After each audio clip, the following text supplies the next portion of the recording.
Hello, I'm Penny Thornton and I'm talking astrology. On this particular video, I'm going to be talking about the new moon in Virgo. And it is an unusual new moon, as you will see as I get into it a bit. But it isn't going to be one of the videos when I look at it from 12 perspectives, 12 signs. That's going to be the next one, where I'll be looking at the total lunar eclipse and from the perspective of the 12 signs of the zodiac. I'm going to be mentioning a little tiny bit about the mundane astrology on this one, what I think is important in terms of the world. And I'm also going to be looking at really the sign of Virgo, the sixth house, and also the general effects of what's going on at this particular time of the year. Before I get into all of that, though, I want to thank you all so very much for your comments and your likes and all the feedback I get from you, which is inspiring and energetic. Of course, if you're new to my channel and you haven't subscribed yet, please hit the subscribe button. It helps the channel to grow. And as I said, I appreciate all of that very, very much.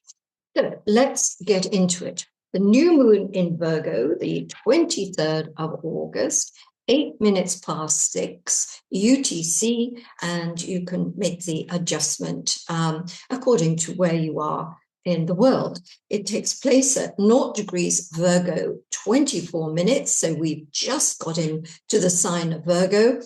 And so often when we get something hovering around those 0 degrees, not only is it always a little bit special, but it's extra special at the moment because we've got so many important planets, the outer planets, all around 1 degree, 0, 2 degrees of their respective signs. And that means that anything that falls at 0 degrees is going to be meeting all of those planets, which makes it an intense time. We've all had an incredibly intense 2025.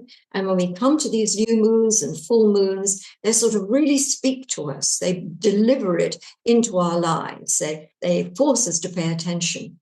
Of course, we get a new moon and a full moon every month. Sometimes we may get 2 new moons or 2 full moons if one of them happens at the very beginning of the month.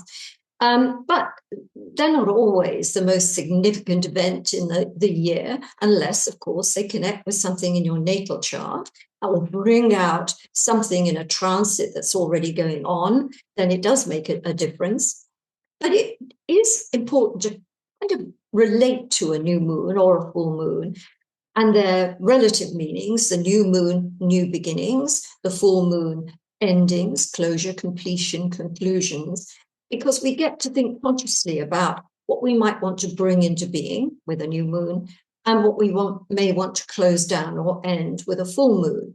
And consciously engaging with the astrology, the things we know about, means that somehow we get a nice rhythm in life. And I would say we become more organized, not necessarily, but it's something that I think, maybe in ancient times used to live according to the seasons. So the whole new moon, full moon cycle is a very good way to bring a kind of order and system into your life. And of course, why would we be talking about order and systems? Well, because this new moon is in the sign of Virgo. Now, Virgo is a very misunderstood sign. And I can't tell you how many times I've had people apologizing because they're a Virgo. It's like, I'm a Virgo, but you know what? I'm almost a Libran and my Mercury is in Libran. So it's like they excuse the fact that they're Virgo. I don't know why. Be bold, be brave to say you're a Virgo. What an exceptional sign this is. When we think about it, it is an earth sign. It is a mutable sign. It is ruled by Mercury. And already in those 3 ideas, we've got contrast and complexity. Because when we think about Earth, we think about all the Earth signs as being very rooted to the Earth. So things are very stable. Things are very unmoving in a way. But when you get to Virgo, which is ruled by Mercury, and it's a mutable sign, and all the mutable signs are dispersive. They disperse things. We get this idea of Earth movement in Earth. And we think about the Mercury attachment to this, and we think about the spread of information, which goes perfectly with the idea of Virgo and Mercury. But we also get those darker tones to Mercury always because of Mercury's role in myth, Hermes' role in myth as the ferrier of souls to the underworld.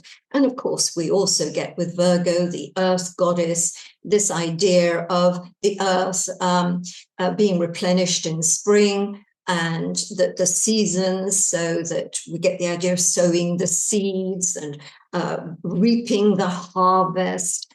So we often get Virgo symbolism with the harvest and with the ear of corn, the idea that it is fruitful. I think we get also a little nearer the complexity of Virgo when we think about the Virgin as associated with Virgo. And if we go back to centuries, maybe 800 BC, and we see in ancient Greece the role of Pythia, who was the priestess of at the temple of Apollo in Delphi. She was one of the most important figures in ancient Greek society because she prophesied, she spoke. She spoke in tongues, she spread information. This was the hub of information. And we get, I think, a little closer to the idea of Virgo and the roots of Virgo when we think of Pythia and the oracle at Delphi. We get the association of the virgin goddesses, Hestia particularly, but Artemis, goddess of the hunt. So, and Diana even, goddess of the hunt. And so these ideas associated with Virgo make this sign a lot more interesting when you start to peel back the layers. And of course, I'm speaking a lot about women here, but of course, we've got a lot of male Virgos in the world, and yet they still have this archetype with them. So things are always much deeper than they seem when you're coming into contact with Virgo. People with Virgo rising, people with the moon in Virgo, people with the sun in Virgo. You're not getting everything you see. There's always something hidden, something deeper, more profound. But the common denominator, I think, for Virgo in particular, and again, the association of Mercury ruling the sign of Virgo, is this idea of intelligence, of communication, of the dissemination of knowledge. And we think too of the dissemination of the seed and its connection with the harvest. And we can put these archetypes with male, female, whatever gender you may be, and see that that is at work in their character and in their lives. Now, Virgo is said to rule the sixth house. And again, this is a stumbling block for a lot of students of astrology, in that every house has, several kind of meanings. Some of them all seem to go together, like the second house, for instance, the idea of self-worth and finance and values is pretty easy to understand. But then when we come to the sixth house and Virgo, we've got work and we've got health. Well, how are those two connected? Well, they're connected because it's about systems. And I often call the sixth house of the horoscope the engine of the horoscope, because you're going nowhere without the engine. And in the engine, it's both the idea of a health system. We need to be healthy and fit. We need food and nourishment to keep us going. We need systems for our life to run properly, day-to-day systems. So all this is very Virgo. It seems on a certain level to be very unimportant, but it's absolutely central to life. And if we go a little bit further and we think about the sixth house in relation to the 12th house, the 12th house, the last sign of the horoscope, very, very spiritual. We're in Neptune country with the 12th house. We're on a spiritual plane. We're escaping Earth's atmosphere. and we're looking for the sublime. We're looking for all sorts of things that are intangible, but often in that kind of spiritual sense. So these two houses are related, and we do the work of spirit in the sixth house. So if you've got planets in the sixth house, they often do suggest that you have an extra sense of your purpose in life being to be of service to others. That's where it's focused. And I use the word savor as well in connection with the sixth house, because doing the work of life, doing the work of spirit is in itself a spiritual practice.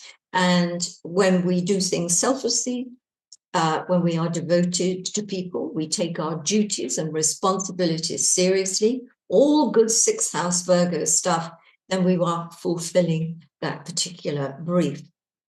So I think what I want to do next is take a look at this new moon in terms of the astrology and what is going on at the time. So let's take a look at it in chart form.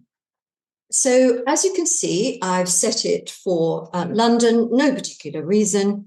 I just wanted us to be able to see kind of immediately where the important lines of connection are between various planets. And because this is a, kind of general, it's general to all places and all people. So we can see here the new moon on the left-hand side of the horoscope, just above the horizon. And at 0 degrees of Virgo, just, entering Virgo. And yes, of course, this is always important when we have anything at 0 degrees of Virgo, 0 degrees of Pisces, 0 degrees of Aries, whatever else it may be. Not only is that often a more powerful area of the zodiac and the degree circle, but at this particular moment in time, as you will see, if you look to the 12 o'clock position, and you'll see Uranus. If you look at the 6 o'clock position, you'll see Neptune and Saturn. And if you look at the 5 o'clock position, you'll see Pluto. And if you look at the degrees beside them, they're all 0 or 1 degree. In other words, this new moon is connecting with those really, really important planets. Pluto, Uranus, and Neptune, the outer planets. We understand what they have, how we integrate them into our lives when we get a connection with them from a personal planet, like the Sun, Moon, Venus, Mercury, or Mars. And we can certainly see on this occasion that we are bringing that full experience in. And this is why 2025 has been such an amazing year in terms of the intensity of experience that's gone on, the events that we've seen happening, sometimes so fast we can't even absorb them, or the events are too great for us to handle. We can't deal with them. We're overwhelmed by events, both on the global stage as well as possibly in our own lives too. So I'm going to look, first of all, the Sun enters Virgo on the 22nd of August. On the 23rd, we have the new moon. And on the 24th, the Sun is exactly squaring Uranus. But in point of fact, obviously, we would look at that new moon, and really it's within a degree, the two together within a degree of Uranus. And if we look then at Saturn at 0 degrees of Aries, we can see that new moon is in conjunct Saturn at the moment that it happens. And within an hour or two, we've got all the connections to the other planets. So the 22nd, 23rd, 24th, 25th of August is going to be a very, very important time. There's going to be a lot going on in the world, and there may be a lot going on in your own lives as well. I want to have a look first at the new moon squaring Uranus. Uranus headed into Gemini on the 7th of July. It moves quite slowly, excuse me, so it's only just 1 degree and 23 minutes of the sign of Gemini. And if you've got a birthday round about the 21st of May, something like that. Uranus is sitting on your natal sun right now and making all sorts of electric sparks. Things are a little bit jumping around, whether in a good way or a not so good way. Now, Uranus is the planet of technology. So one of the things that is noticeable about this time, or if you have something connecting to Uranus, Uranus is moving around your chart and connecting with a personal planet or point, then you will be introduced to some kind of new technology. Now, that can come in the form of a washing machine. I'm not saying it has to be a computer or an iPhone or anything like that. But the digital world is making an impact on your world. And it is a great time to really take up getting to know more about technology and using technology more, because this is the new age, the age of artificial intelligence. And the sooner we get to grips with it, the better. This isn't something that we can say we don't want to get involved with, because it's an essential part of life. So that is one meaning of this new moon and its connection to Uranus, is it's time to embrace new technology. But at the same time, when we look at the new moon squaring Uranus, we can also see the stage is set for some kind of disruption to internet services. We've got problems with satellites. We've got all sorts of issues with transport and transportation. And getting messages is going to be perhaps a little bit, well, we're going to get a lot of interference. That's something we could just say looking at that new moon squaring Uranus.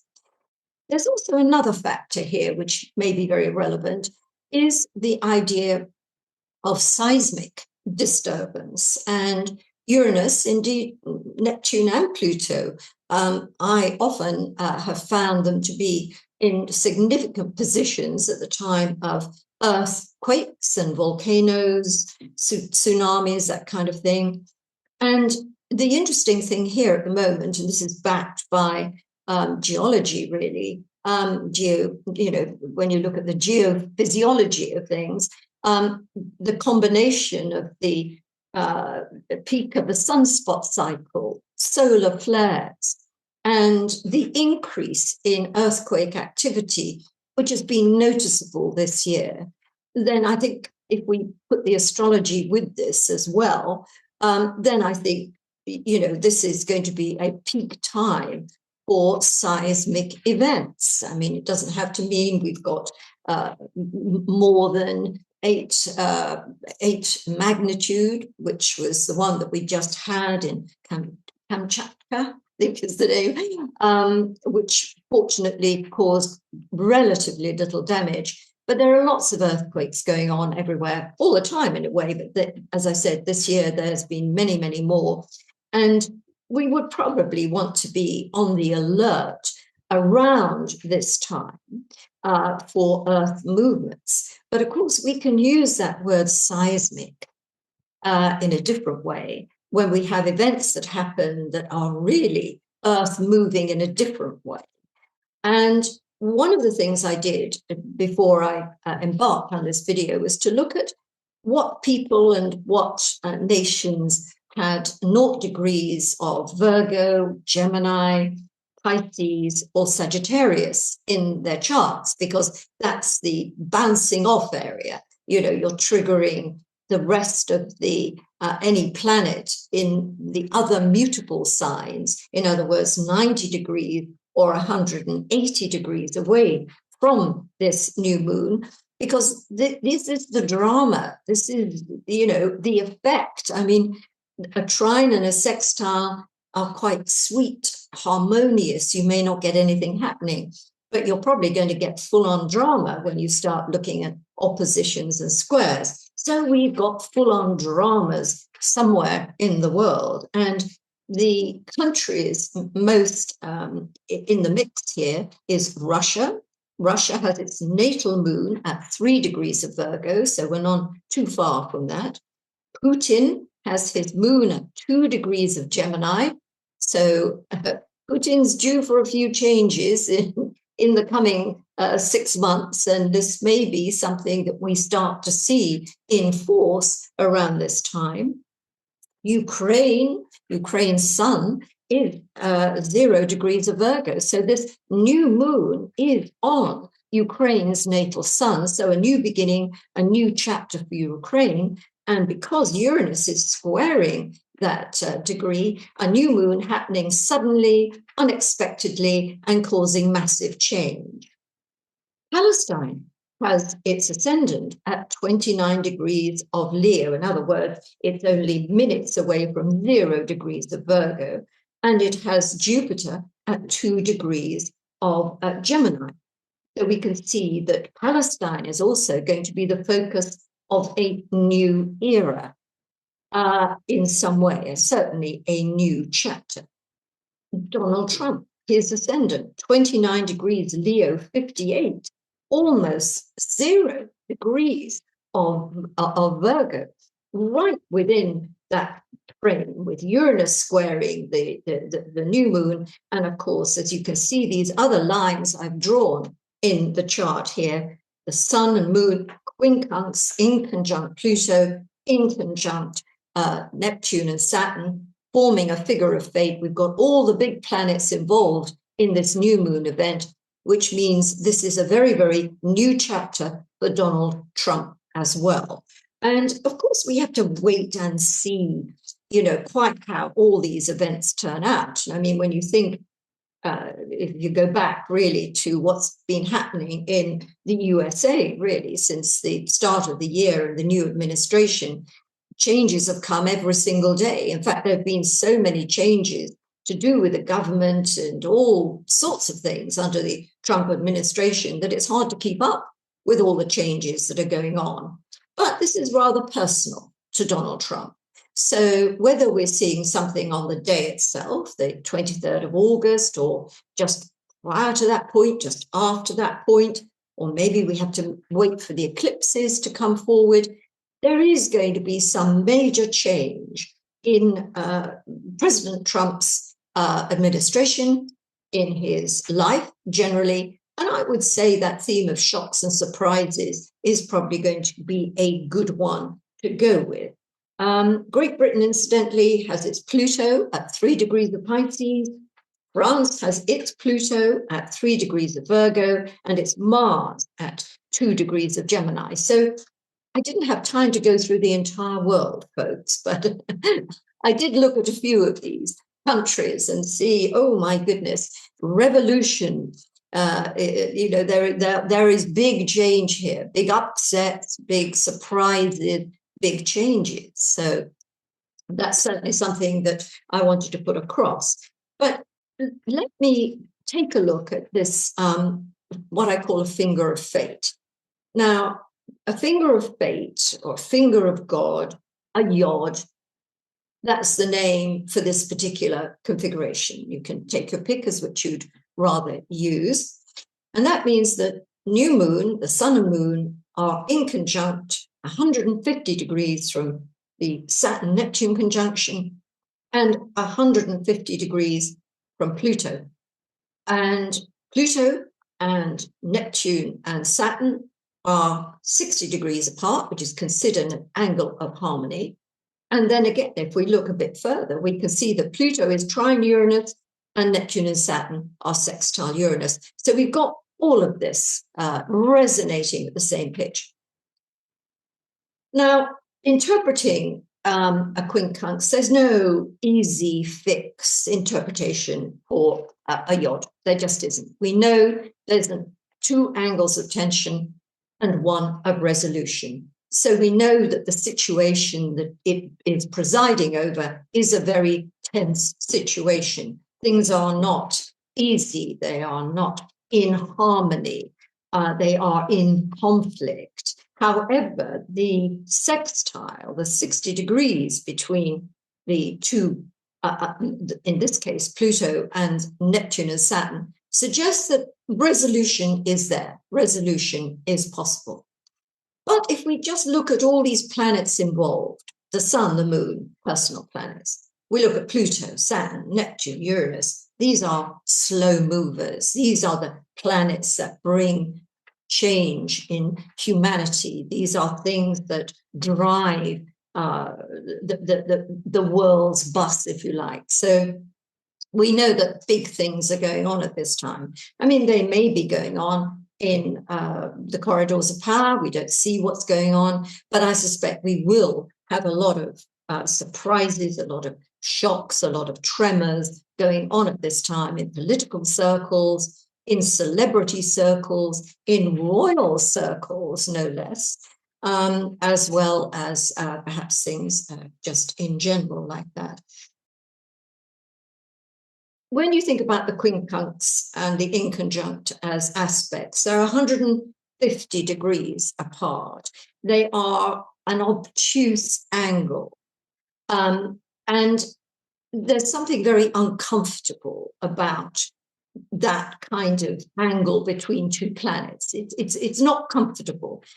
But, every time I say that, and that I always use this metaphor, that the reason we get a pearl is that some grit has got into that oyster shell, and the oyster, to protect itself, produces this protective solution that then hardens into a pearl. And we need to always think of our kind of inconjunct aspects in that same way. They are considered minor aspects, but if you ask me, these inconjuncts need to join the major ones, because as you will see, and you could use this period as a test, you could use it to see if indeed there is a lot of what I'm talking about around at that time, or is this a time when everyone's having a lovely time, peace has broken out everywhere, how lovely life is, it's all unicorns and rainbows. Well, I don't expect it will be. But we have an opportunity to test out the astrology, bring it into the personal realm again. What advice, what would I say about this pattern that we've got, this period around the new moon in Virgo? What would I suggest to you? Well, I would say, first of all, that, again, bringing it into the idea of Virgo as a sign, as well as the connections it's making to the outer planets. If we want to bring order into our life, and when we do have things in order, if we do have things where we can see them, where we know where they are, where we can reach for them, it adds a certain security to our lives, doesn't it? We know where things are, we know what they mean. And I think that all of us could take a moment around this time to think about what in our lives is out of whack. What, don't we really have a grip on? What is chaotic? Let's bring order into that area. And by just bringing order into one area, it doesn't have to be the whole of one's life. Then again, we're sending that message to the psyche that order in general can start to come into one's life. Of course, Virgo is about health. It's about well-being. And so this is also an opportunity for all of us to sort of take stock of how fit we are. And it's a great opportunity. It's a new moon to say, you know what, I need to start a new regime. I need to build more exercise into my daily routine. I need to start eating lots of, good things that are good for my system. They make it run well. They're good for my microbiomes.